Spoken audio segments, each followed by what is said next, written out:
Hey guys, my name is Ryan. And my name is Miska. And welcome to Overwatch Central. So some of you may not have known that Shaquille O'Neal owns an esports team. I didn't at the start of this week, and not only that, NRG, the team in question, went and signed Seagull's team in preparation for the ESL Atlantic Showdown and the Overwatch Open. They weren't the only team though. Another half a dozen big esports organisations dipped their toes into the Overwatch scene and signed a collection of players. So with the likes of Method, Fnatic and Ninjas in Pyjamas signing up teams of their own, and on the dawn of two major Overwatch tournaments as well as the Overwatch World Cup at BlizzCon, can we say that Overwatch is a real esports yet? So, within the last week, 6 major organizations have signed Overwatch teams. Nubris, which were the old Envious, were signed by Fnatic. One Shot were signed by Method, SG1 were signed by Ninjas in Pyjamas, Kids Next Door became H2K, and as we said before, Seagull & Co. left Luminosity to then join NRG, with 2 Strong taking their place in Luminosity. That mixed with the likes of Cloud9, Team Solo Mid, Team Liquid, Creation, Envy, Misfits and Rogue, and you got a good chunk of high-profile teams and orgs involved in Overwatch.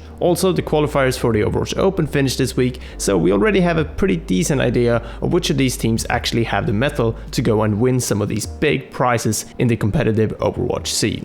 The qualifiers for the ESL Atlantic Showdown are done, and the teams that are going to the finals in Cologne are Misfits, Reunited, Creation Esports and Rogue from the EU, and for the US it's Envious, Cloud9, Fnatic and Team Solo Mid.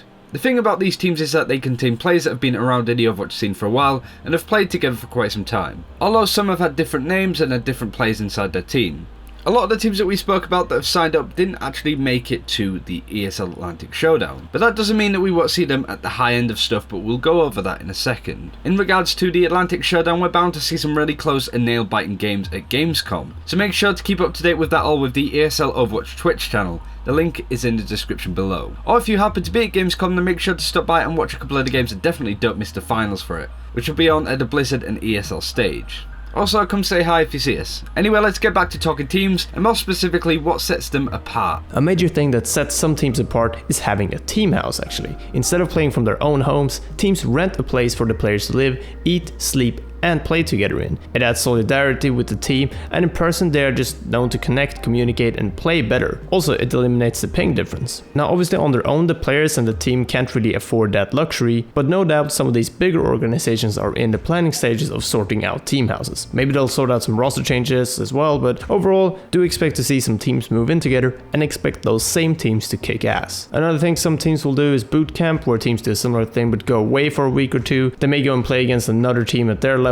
in a sort of LAN environment just to practice, or maybe it's in connection with a convention or event somewhere. Either way, this bypasses cross-region play and takes out the 200 ms ping that comes with playing from US with EU people, for example.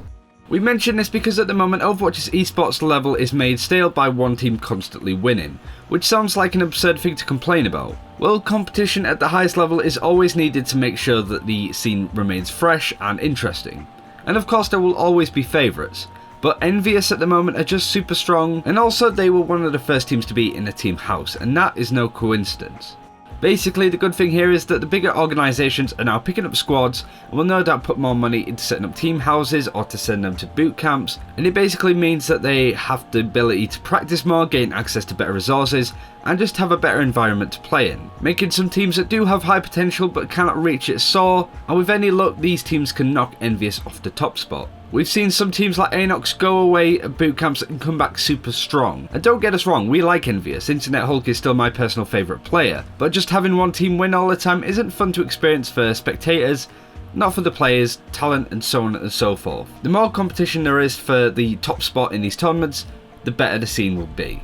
Speaking of spectators, that's another possible issue in regards to Overwatch, in its esports form at least. We all know that the spectator system in itself isn't the most fleshed out one, but looking past that, there are even view number issues for tournament streams sometimes, even major ones. Up until now, the streams have merely been qualifiers, so we expect things to ramp up in the future as we close up on a few main events, but of course if organizers can't pull a sizable audience for its major tournaments, then that's a big issue too. So please go watch and support, it really helps just being there honestly. Overwatch Esports isn't going to be an overnight success, but already we can clearly see that the scene is growing rapidly day by day and has grown a lot since the start of it already. And that's it for this video. Thank you very much for watching. We hope that this video has kept you up to date with all of the esports stuff going on. Things are starting to really pick up, but do let us know what you think of the scene in the comments below, whether you've been following it a while or whether you just have no interest in it whatsoever. Do let us know. Thanks again for watching, take care, and we'll see you next time.